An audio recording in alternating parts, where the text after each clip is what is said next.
ایک سگریٹ کا عادی ہوتا ہے ہماری گیدرنگ میں، سب کو سگریٹ کا عادی بنا دیتا ہے. بولو ہے یا نہیں ہے؟ جنہوں نے بھی سب سے پہلے سگریٹ پی ہوگی نا، وہ اپنے کسی دوست کے کہنے پر یا دوست کے ساتھ بیٹھ کے پی ہوگی. کبھی ابو نے دی تھی بیٹا سگریٹ پیو، یہ برانڈ پیو، یہ میں پیتا ہوں، یہ سا برانڈ ہے، بس ایک بار کش لگا کر دیکھ بیٹا تیرے کو لطف آ جائے گا. کبھی باپ نے بیٹے کو سگریٹ دیے؟ کہاں سے سگریٹ کے عادی بنے تھے؟ اس وقت انٹاکسیکینٹ، منشیات، نشہ آور چیزیں کب، جس کو کہتے ہیں بڑوں میں بڑا مرکز، یہ کالج یونیورسٹی بنے ہوئے ہیں. میں نہیں کہہ رہا، نیوز کہہ رہی ہے. آج سگریٹ پلاتے ہیں، پھر چرس پلاتے ہیں، پھر ہیروئن پلاتے ہیں، پھر نشے کا عادی بناتے ہیں. کیا پتا کہ یہ جو میرے ساتھ جو یہ میرا دوست نہیں ہے، یہ کسی نشہ سپلائی کرنے والے مافیا کا ایجنٹ ہوگا. کیا پتا اس کو کمیشن ملتی ہوگی.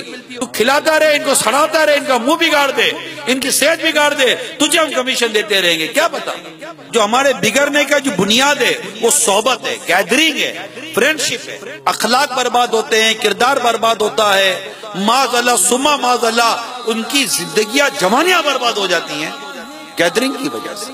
ہر کوئی سوچے یار میں کیوں بیٹھا ہوں اس کے پاس. کئیوں نے نشے کی عادت چھوڑی ہے، دوبارہ پڑ گئے. کیوں؟ دوستی نہیں چھوڑی تھی.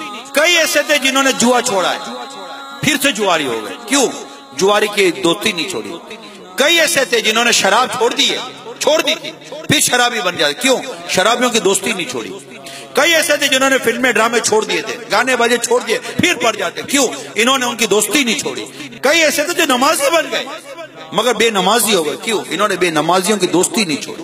اللہ والوں کی صحبت، نیکوں کی صحبت یہ اختیار کریں. آپ دنیا کے کسی بھی خطے میں رہتے، کہیں بھی رہیں، مہربانی کریں صرف اس کی دوستی اختیار کریں جس کی صحبت میں رہ کر آپ کو لگے کہ میں جنت کا راستہ چل رہا ہوں.